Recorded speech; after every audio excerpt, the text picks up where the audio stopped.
کچھ آزاد امیدوار انتخابات میں جیتے۔ آئیے نتائج پر ایک نظر ڈال لیتے ہیں۔ تو پاکستان پیپلز پارٹی نے 155 سیٹیں حاصل کی، پاکستان قومی اتحاد پی این اے یا پاکستان نیشنل الائنس نے 36 نشستیں حاصل کی، جبکہ پاکستان مسلم لیگ قیوم گروپ نے صرف ایک نشست حاصل کی۔ آزاد امیدوار 8 کامیاب ہوئے۔ اس طرح کل 200 نشستیں جو ہیں اسمبلی کے لیے ان کا انتخاب ہوا۔ تو سب سے زیادہ نشستیں حاصل کرنے والی جو جماعت تھی وہ پاکستان پیپلز پارٹی تھی۔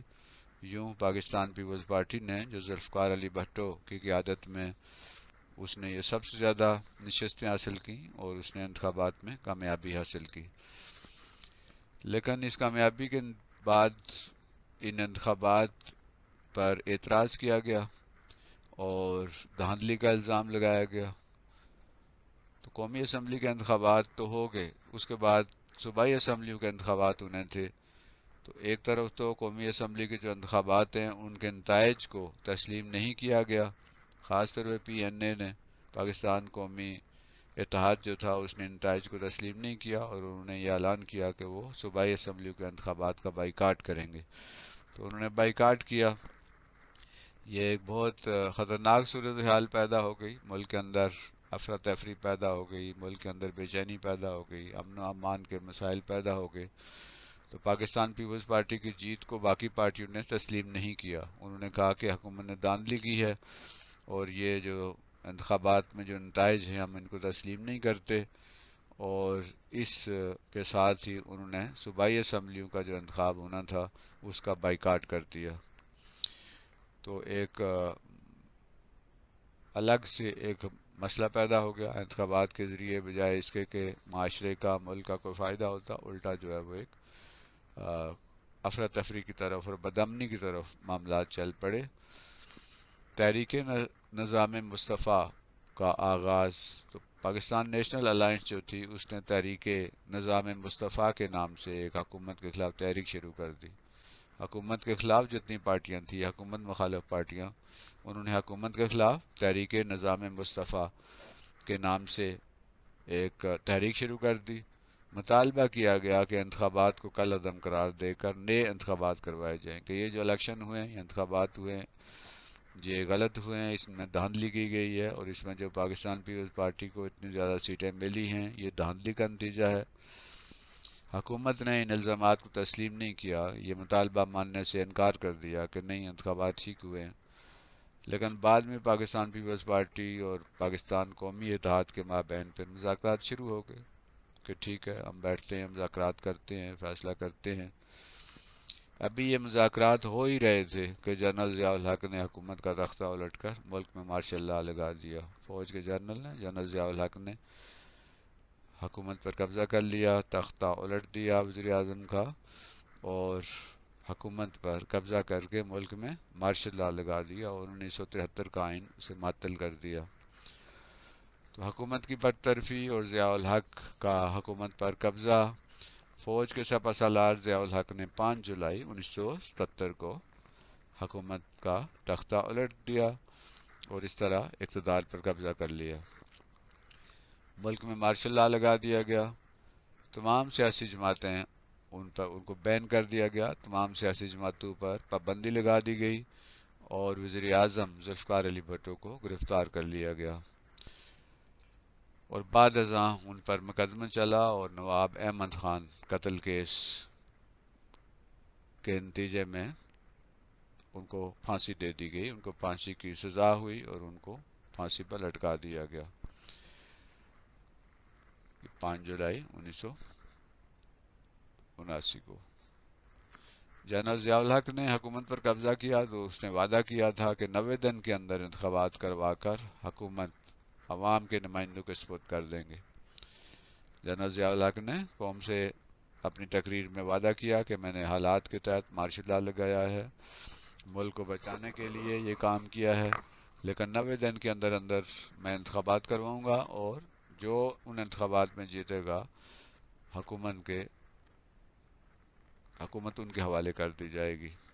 لیکن یہ 90 دن کبھی پورے نہیں ہوئے، وقت پہ وقت گزرتا گیا، یہاں تک کہ 17 اگست 1988 یعنی تقریباً کو 11 سال کے بعد جنرل ضیاء الحق ایک فضائی حادثے میں جب وہ بہاولپور سے واپس آ رہے تھے تو ان کا جہاز جو ہے C-130 وہ گرا اور تباہ ہو گیا، اور وہ خود بھی اس میں مارے گئے، اور ساتھ بہت سارے دیگر جو جرنیل تھے وہ بھی اس میں شہید ہو گئے۔ تو یہ اس طرح جو ہے ضیاء الحق کی حکومت کا خاتمہ ہوا۔ وہ جو 90 دن کا وعدہ تھا وہ کوئی 11 سال پر محیط ہو گیا، اور 11 سال کے بعد یہ ضیاء الحق کی حکومت کا خاتمہ ہوا، اور وہ بھی ایک حادثے کے نتیجے میں۔ جنرل ضیاء الحق کے دور میں ہم دیکھتے ہیں کہ وہ کون سے اقدامات ہوئے۔ ایک تو 1977 سے لے کے 1988 تک ضیاء الحق کا دور رہا۔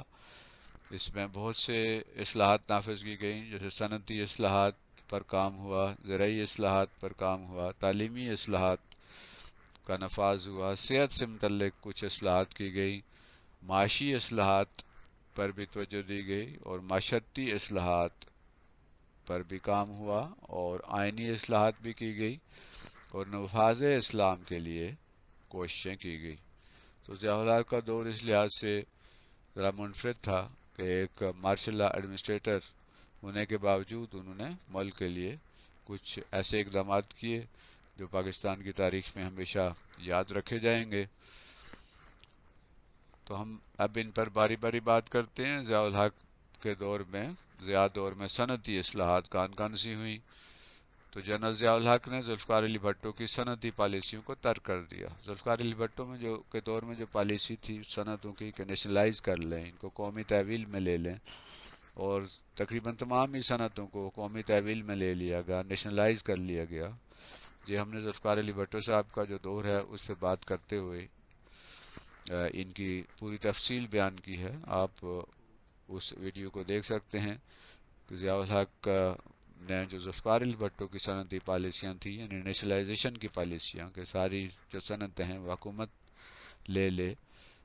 نے لے لی تھی، تو ان پالیسیوں کو ترک کر دیا، ڈی نیشنلائزیشن کا پروسیس شروع کیا۔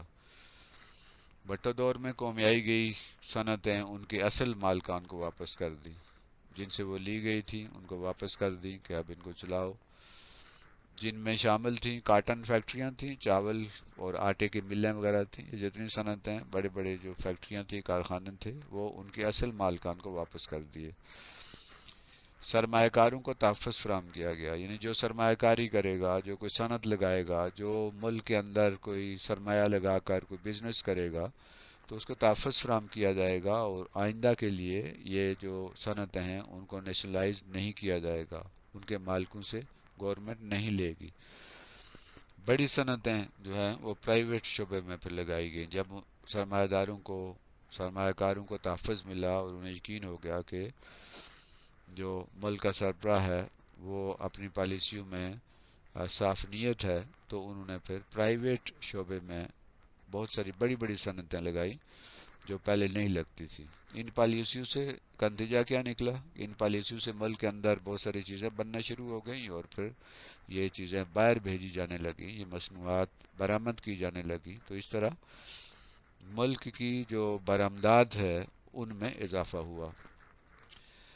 ضیاء دور میں زرعی اصلاحات پر بھی توجہ دی گئی، ایگریکلچر ریفارمز بھی کی گئی۔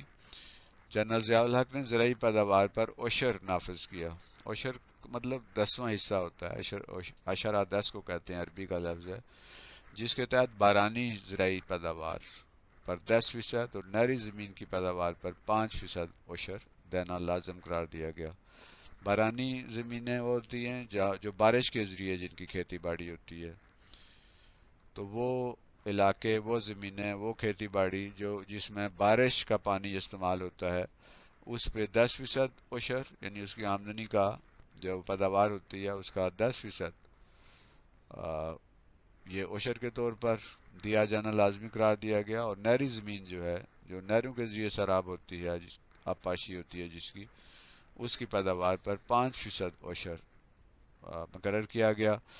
عشر کی وصولی کا کام 1983 میں شروع کیا گیا، یعنی 10% عشر تھا بارانی زمین پہ، بارانی پیداوار پہ، زرعی پیداوار پہ، اور 5% جو عشر تھا وہ ان زمینوں پہ تھا، اس پیداوار پہ تھا جو آبپاشی جن کی نہروں کے ذریعے ہوتی ہے۔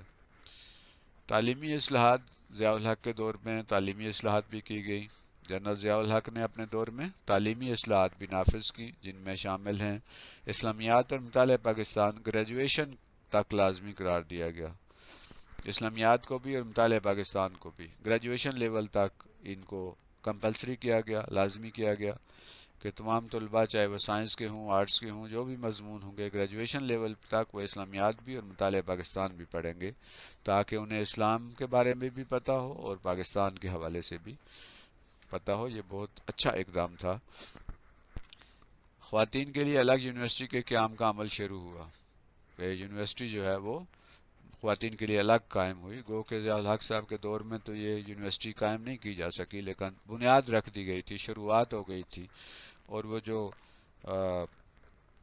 ضیاء الحق صاحب کا اپنا جو تھا ہیڈ آفس، اسی کو پھر یونیورسٹی بنایا گیا بعد میں، فاطمہ جناح یونیورسٹی، یہ جو راول پنڈی میں ہے، کچہری کے پاس، صدر کے پاس۔ یہ پہلے آرمی چیف جو ہے ان کا ہیڈ کوارٹر ہوتا تھا، ان کا مین آفس ہوتا تھا، ان کی ریزیڈنس ہوتی تھی، وہ جو ہے انہوں نے ڈونیٹ کر دی، اور وہاں پر فاطمہ جناح یونیورسٹی آج کل وہاں پر فاطمہ جناح یونیورسٹی جو صرف خواتین کے لیے ہے وہ قائم ہے۔ تو شروعات ہو گئی تھی ضیاء الحق کے دور میں ہی، اگرچہ کہ پھر اس کا آغاز بعد میں ہوا۔ دینی مدارس کی سرپرستی کی گئی اور ان کو سالانہ مالی امداد دی گئی، یعنی جو دینی مدارس تھے جن کو کوئی امداد نہیں دی جایا کرتی تھی ضیاء الحق کے دور میں، ان کو سالانہ مالی امداد دی گئی تاکہ ان کا نظام بھی بہتر طریقے سے چل سکے۔ دینی مدارس کی اسناد کو ایم اے کے برابر کا درجہ دیا گیا۔ یہ وفاق المدارس، تنظیم المدارس، اور یہ جو دینی مدارس کی جو اسناد تھی، شہادت عالمیہ کی جو ان کی ڈگری تھی، ان کی سند تھی، اس کو ایم اے عربی اور ایم اے اسلامیات کے برابر قرار دیا گیا۔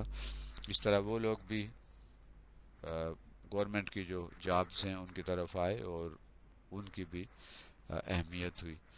عربی کو 6ٹھی جماعت سے لے کر 8ویں جماعت تک لازمی قرار دیا گیا، یعنی عربی زبان جو ہے تاکہ لوگ قرآن کو، اسلام کو اچھی طرح سے بچے ہمارے سمجھ سکیں، تو 6ٹھی سے 8ویں تک اس عربی زبان کو لازمی قرار دے دیا گیا۔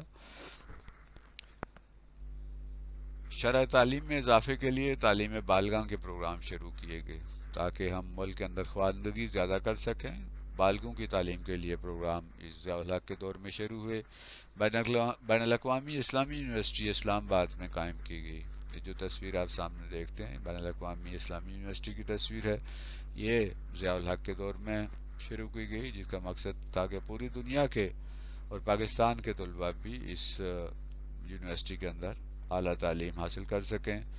مختلف شعبہ جات اس میں قائم کیے گئے اور یہ ایک اچھا اقدام تھا۔ خصوصی بچوں کے لیے، جو اسپیشل بچے تھے، جن کے اندر کوئی کمی تھی، ڈسیبل تھے یا کسی بھی لحاظ سے، تو خصوصی بچوں اور بالغوں کے لیے، چاہے وہ بچے ہوں خصوصی، یعنی اسپیشل چلڈرن اینڈ ایڈلٹس کے لیے خصوصی تعلیم کے ادارے قائم کیے گئے۔ یہ ضیاء الحق کے دور میں اس پر بہت زیادہ توجہ دی گئی۔ دینی تعلیم اور تعلیم کو اسلامیانہ کے لیے بہت سارے اقدامات کیے گئے، یعنی دینی تعلیم کو بھی فروغ کے لیے کوشش کی گئی اور تعلیم جو تھی اس کو اسلامیانہ کے لیے بھی کوشش کی گئی۔ مختلف مضامین جو ہیں، جیسے سائنس کے مضامین ہیں، فزکس، کیمسٹری، بایو ہیں، ان کے اندر بھی آیات ڈالی گئیں تاکہ ہمارے جو بچے ہیں وہ ان کو قرآن کی نظر سے بھی ان آیات کو اور ان جو سائنسی معلومات ہیں ان کو قرآن کی نظر سے بھی دیکھ سکیں۔ تو مختلف مضمون کے اندر بھی یہ آیات ڈالی گئیں اور ان کا تعلق جوڑا گیا دین کے ساتھ، قرآن کے ساتھ، اسلام کے ساتھ۔ تعلیمی اداروں میں نماز کی ادائیگی کو لازمی قرار دیا گیا کہ ظہر کی نماز کو کا انتظام کیا گیا اور کہا گیا کہ تمام تعلیمی اداروں میں بچے جو ہیں وہ نماز کی ادائیگی کریں تاکہ ان کی تربیت اچھی ہو، ان کا کردار میں بہتری آئے۔ ضیاء دور میں صحت سے متعلق بھی بہت ساری اصلاحات کی گئیں، اور وہ جو اصلاحات تھیں وہ کیا تھیں؟ جنرل ضیاء الحق کے دور میں صحت سے متعلق بھی کچھ اصلاحات کی گئیں، اور وہ جو صحت سے متعلق جو اصلاحات تھیں ان پہ ہم بات کرتے ہیں۔ ایک چھوٹی سی غلطی ہے اس میں، یہ دور ہے، ضیاء الحق کے دور میں کیا ہوا، صحت سے متعلق اصلاحات پر بھی توجہ دی گئی۔ دیہی علاقوں میں، دیہی سے مراد دیہاتی علاقوں میں، رورل ایریاز میں بنیادی صحت کے مراکز قائم کیے گئے، بیسک ہیلتھ یونٹ قائم کیے گئے، لیڈی ہیلتھ ورکرز کے ذریعے طبی سہولیات کی فراہمی کا آغاز کیا گیا۔ لیڈی ہیلتھ وزٹر جو ہیں، جو گاؤں میں اور دیہاتوں میں اور مختلف محلوں میں وہ جاتی تھیں اور طبی سہولیات جو ہیں فراہم کرتی تھیں۔ خصوصی بچوں اور بڑوں کی صحت کے لیے خصوصی ادارے قائم کیے گئے، یعنی خصوصی بچے جو تھے، اسپیشل چائلڈ، ان کے لیے ادارے قائم کیے گئے تاکہ ان کی صحت کا بھی خیال رکھا جا سکے۔ معاشرتی اصلاحات ضیاء دور میں جو ہوئی، اس میں جنرل ضیاء الحق کے دور میں، ضیاء الحق کے دور میں کیا ہوا کہ معاشرتی اصلاحات پر بھی خصوصی توجہ دی گئی۔ اسلامی معاشرتی نظام کے قیام کے لیے کئی اقدامات کیے گئے، یعنی اسلام کا معاشرتی نظام قائم کرنے کے لیے اقدامات کیے گئے۔ قرارداد مقاصد جو ہے، جو تھی ریزولوشن، جو ایک تو ہے نا قرارداد پاکستان، وہ نہیں، یہ ہے قرارداد مقاصد آبجیکٹیو ریزولوشن، جو 1951 میں پاس کی گئی اور ہمارے آئین میں ایک بنیاد کے طور پر یہ شامل تھی، پریمبل کے طور پر، ابتدائیہ کے طور پر شامل تھی۔ تو اس میں اس قرارداد مقاصد کو آئین کا حصہ بنایا گیا اور اس کے مطابق معاشرے کو ڈھالنے کی کوشش کی گئی، اور یہ کہا گیا کہ کوئی چیز جو ہے وہ قرآن و سنت کے خلاف، قانون اس کے خلاف نہیں بن سکتا۔ خصوصی بچوں اور بڑوں کی صحت کے لیے خصوصی ادارے قائم کیے گئے۔ یہ اگرچہ کہ صحت کا ایک اقدام تھا لیکن معاشرتی اقدام بھی تھا یہ۔ معاشرے سے برائیوں کے خاتمے کے لیے اسلامی قوانین بنائے گئے اور لاگو کیے گئے، مختلف اسلامی قوانین بنائے گئے اور ان کو لاگو بھی کیا گیا تاکہ معاشرے سے برائیوں کا خاتمہ کیا جا سکے۔ جلد فیصلوں کے لیے اسلامی شرعی عدالتیں قائم کی گئی، چونکہ دوسری جو نارمل عدالتیں تھیں ان میں زیادہ وقت لگتا تھا، تو اسلامی شرعی عدالتیں جو ہیں وہ قائم کی گئیں تاکہ جلدی مقدموں کے فیصلے ہوں، اور ان میں باقاعدہ جج اور قاضی جو ہے ان کا تقرر کیا گیا۔ شراب، جوا، چوری، زنا اور دیگر جرائم کے خاتمے کے لیے اسلامی سزائیں نافذ کی گئی، یعنی جو شراب نوشی، جوا، چوری، زنا اور دیگر اس طرح کے جرائم ہیں، نشہ وغیرہ، اس پر اسلامی سزائیں جو ہیں وہ نافذ کی گئی اور بہت سارے لوگوں کو سزائیں دی بھی گئی۔ منشیات کے خاتمے کے لیے صدارتی احکامات جاری کیے گئے۔ جو منشیات نشہ آور چیزیں جو ہیں ان کا خریدنا، بیچنا، استعمال کرنا، ان کے خلاف جو ہے وہ صدارتی احکامات جاری کیے گئے۔ نظام صلات کا قیام عمل میں لایا گیا کہ ملک کے اندر ایک صلات کا نظام ہو، ایک نماز کا نظام ہو، تاکہ یہاں پر ایک اسلامی ماحول جو ہے وہ پیدا کیا جا سکے۔ یتیموں، مسکینوں اور غریبوں اور محتاجوں کے لیے نظام زکوٰۃ قائم کیا گیا کہ یتیم مسکین جو ہیں ان کے لیے ایک زکوٰۃ کا نظام، زکوٰۃ کمیٹیوں کے ذریعے ان کو، بیواؤں کو اور محتاجوں اور غریبوں کو زکوٰۃ فنڈ سے جو ہے وہ پیسہ، ان زکوٰۃ کانسلز کے ذریعے یہ ان کی مالی مدد کا انتظام کیا گیا۔ ملک میں اسلامی ماحول پیدا کرنے کے لیے کوشش کی گئی کہ ملک کے اندر ایک اسلامی ماحول ہو، بالکل ایک اسلامی کلچر بنایا جا سکے۔ ضیاء دور میں معاشرے سے برائیوں کے خاتمے کے لیے ایک اسلامی معاشرے اور ایک اسلامی معاشرے کے قیام کے لیے بھرپور کوشش کی گئی کہ ہمارا معاشرہ جو ہے وہ اسلامی طرز پہ ہو، اسلام کے رنگ میں رنگا جائے۔ آئینی اصلاحات ضیاء دور میں جو ہوئی ان پہ ہم بات کرتے ہیں۔ تو ضیاء الحق کے دور میں پاکستان کے آئین میں ترامیم کی گئی۔ اس سے پہلے بھٹو دور میں 7 ترامیم ہو چکی تھی، تو 8ویں ترمیم 1985 میں کی گئی ضیاء دور میں۔ 8ویں ترمیم میں یہ طے کیا گیا کہ صدر مملکت کا انتخاب پارلیمنٹ کے دونوں ایوانوں اور 4 صوبائی اسمبلیوں پر مشتمل ہوگا۔ 4 جو صوبائی اسمبلیاں ہیں ان پر، یعنی جو صدر کا انتخاب ہوگا اس میں ووٹ دینے والے جو لوگ ہوں گے وہ کون ہوں گے؟ قومی اسمبلی کے ممبر ہوں گے اور سینٹ کے ممبر ہوں گے۔ اس کے علاوہ 4 صوبوں کے جو ممبران ہیں، 4 صوبوں کی جو اسمبلیاں ہیں ان کے ممبران اپنی ووٹوں کے ذریعے صدر کو منتخب کریں گے. یعنی پارلیمنٹ میں دو ایوان ہوتے ہیں, ایک قومی اسمبلی ہے اور دوسرا سینٹ ہے. تو قومی اسمبلی اور سینٹ کے جو ممبران ہیں وہ ووٹر دیں گے, یعنی صدر کے ووٹر وہ ہوں گے. اور اسی طرح صوبائی اسمبلیاں جو ہیں ان کے جو ممبر ہیں وہ بھی صدر کے انتخاب میں ووٹر ہوں گے. تو یہ ایک انتخابی ادارہ جو ہے وہ صدر کے انتخاب کے لیے جو منتخب ہوگا وہ مشتمل ہوگا پارلیمنٹ یعنی اس قومی اسمبلی اور سینٹ, اور چاروں صوبائی اسمبلیاں جو ہیں ان کے ممبران یہ ووٹر ہوں گے. صدر کا انتخاب وہ کریں گے. صدر کو قومی اسمبلی توڑنے اور وزیر اعظم اور اس کی کابینہ کو فارغ کرنے کا اختیار دے دیا گیا. اس میں 58(2)(b) کی دفعہ جو ہے وہ ایک شامل کی گئی, 58(2)(b), جس کے تحت صدر کو یہ اختیار حاصل ہوا کہ وہ قومی اسمبلی کو بھی توڑ سکتا ہے اور اس کے بعد اس کو وزیر اعظم اور اس کی کابینہ کو بھی گھر بھیج سکتا ہے. تو یہ 8ویں ترمیم میں ہوا. پھر 9ویں ترمیم کی گئی 1985 میں ہی, اور 9ویں ترمیم کے ذریعے آئین کے آرٹیکل 2 میں ان الفاظ کا اضافہ کیا گیا کہ اسلامی احکامات جو قرآن و سنت سے ماخوذ ہوں اعلیٰ ترین قانون اور رہنمائی کا منبع ہوں گے. یعنی وہ قوانین جو قرآن و سنت سے ماخوذ ہوں گے, قرآن و سنت سے نکالے جائیں گے, قرآن و سنت سے اخذ کیے جائیں گے, وہ اعلیٰ ترین قانون ہوں گے. وہ ان کو سپرمیسی کا درجہ حاصل ہوگا اور وہ رہنمائی انہی سے حاصل کی جائے گی. گویا کہ کوئی ایسا قانون, کوئی ایسا ضابطہ, کوئی ایسی ترمیم نہیں کی جائے گی جو کہ قرآن و سنت کے خلاف ہو. 10ویں ترمیم یہ بھی کی گئی, اور یہ 10ویں ترمیم کے ذریعے قومی اسمبلی اور سینٹ کے لیے ورکنگ کے لیے کم از کم 130 دن مقرر کیے گئے. یعنی قومی اسمبلی اور سینٹ کے جو ارکان ہیں وہ کم از کم 130 دن جو ہے ان کا کام کریں گے, یعنی ان کی ورکنگ ڈیز جو ہیں وہ 130 ہوں گے. اس سے پہلے کوئی اس طرح کا خاص تعین موجود نہیں تھا. انتظامی اصلاحات بھی ضیاء الحق کے دور میں کی گئی. تو جنرل ضیاء الحق کے دور میں بہت ساری انتظامی اصلاحات بھی کی گئی. اختیارات کو مقامی سطح پر لانے کے لیے بلدیاتی انتخابات کروائے گئے. اس کے بعد غیر جماعتی بنیادوں پر جو جنرل الیکشن ہوئے وہ غیر جماعتی بنیادوں پر کروائے گئے, یعنی اس میں سیاسی پارٹیاں نہیں تھیں. اور پارلیمنٹ کا نام بدل کر مجلس شورا رکھا گیا, یعنی یہ ایک مجلس مشاورت ہے, مجلس شورا ہے.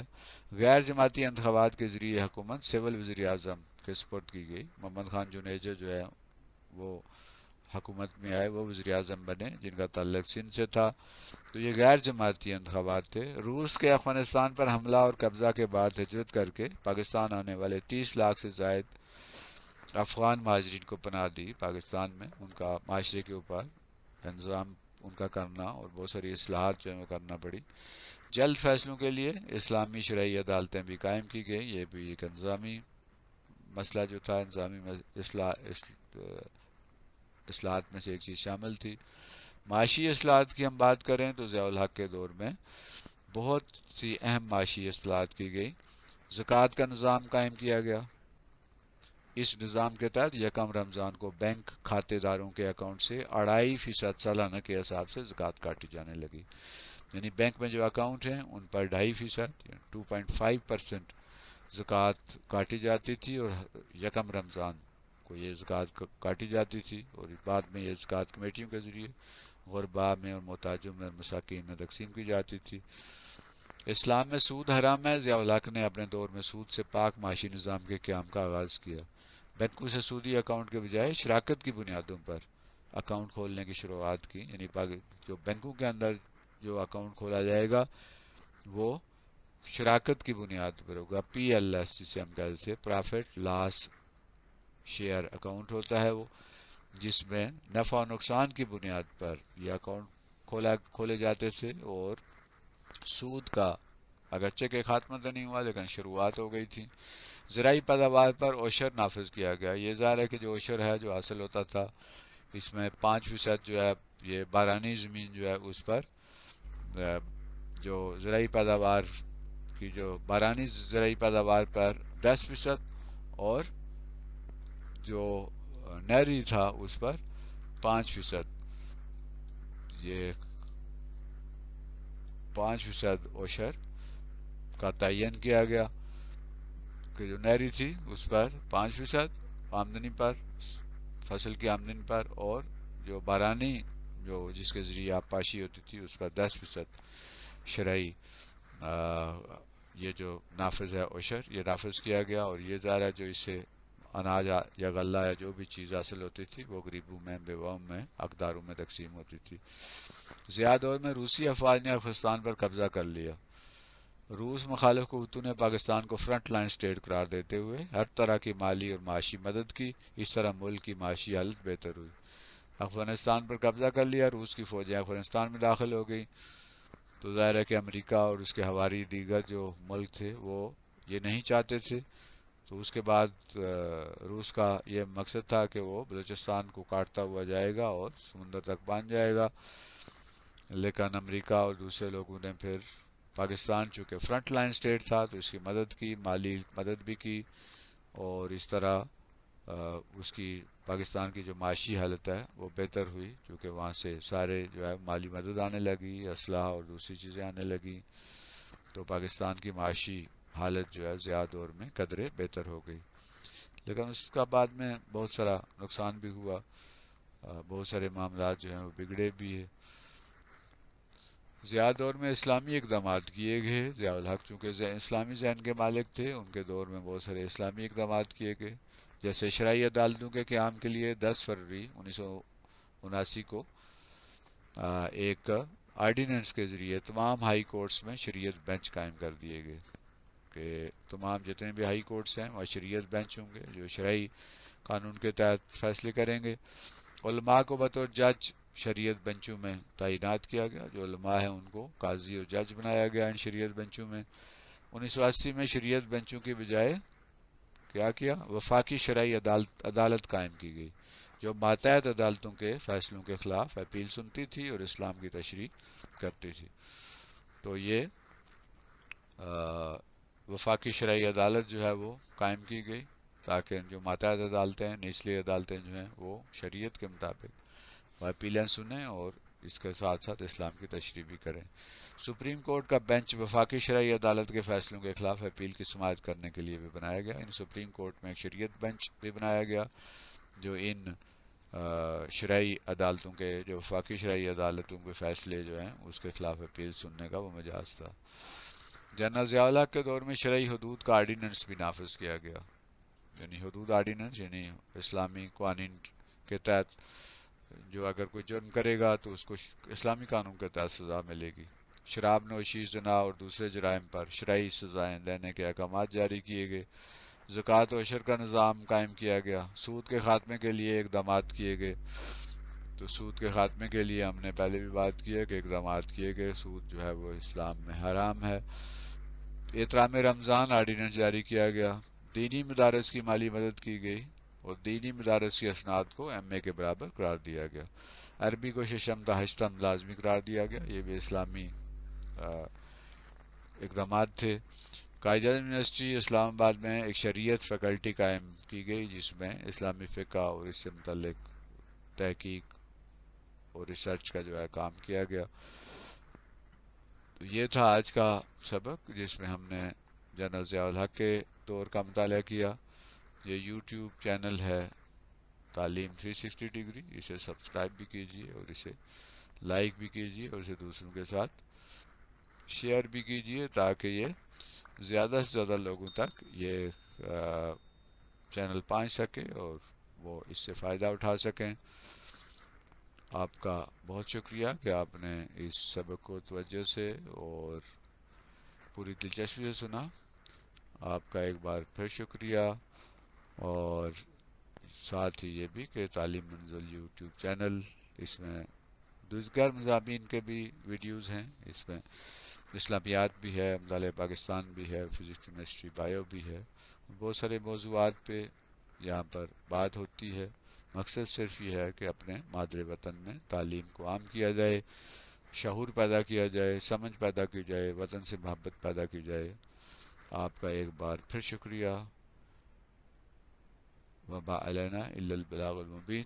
اللہ حافظ۔ پاکستان زندہ باد۔